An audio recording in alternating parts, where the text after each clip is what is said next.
let me also emphasize that a narrow Asian chauvinism is actually against the continent's own interests.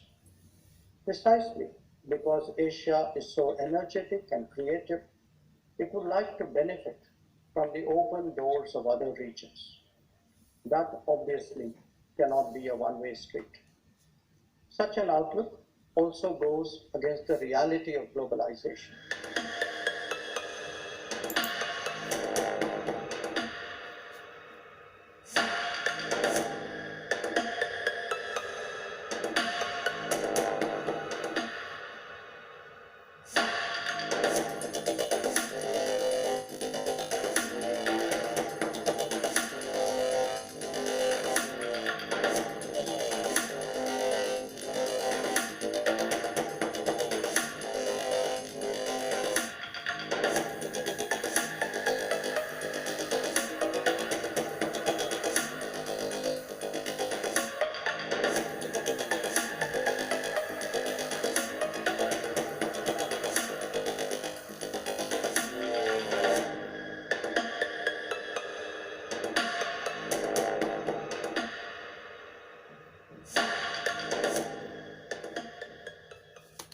From time to time, there is also talk about Asia for Asians.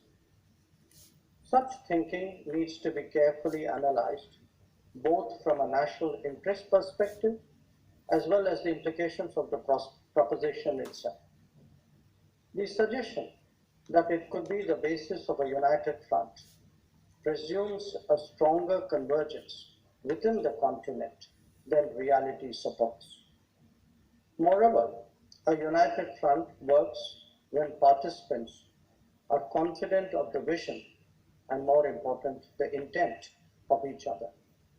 This requires at least a moderate level of mutual trust. Even in the past, this was not an easy challenge to address. It is obviously much more difficult now. Asia for Asians is also a sentiment that was encouraged in the past, even in our own country, by political romanticism. The Bandung spirit, however, got its reality check within its first decade. Indeed, the experience of the past affirms that Asians are second to none when it comes to realpolitik. On this subject, let me also emphasize that a narrow Asian chauvinism is actually against the continent's own interests. Precisely because Asia is so energetic and creative, it would like to benefit from the open doors of other regions. That obviously cannot be a one-way street. Such an outlook also goes against the reality of globalization, whether it is resources, markets, or supply chains. These can no longer be compartmentalized. There are resident powers in Asia, like the United States, or proximate ones, like Australia, who have legitimate interests.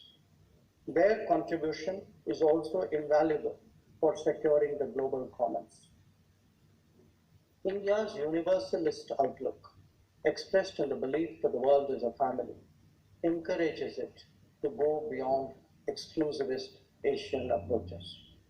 So let me conclude by emphasizing the contribution that a rising Asia can make to the world order. As the most dynamic region beyond the West, its successes can inspire the rest of the global South. Indeed, it is leading the process of global rebalancing through its endeavors. For this to have the widest impact, India espouses a cooperative, inclusive, and consultative approach to international relations. We believe that multipolarity, rebalancing, fairer globalization, and reform multilateralism are all advanced by the progress of Asia.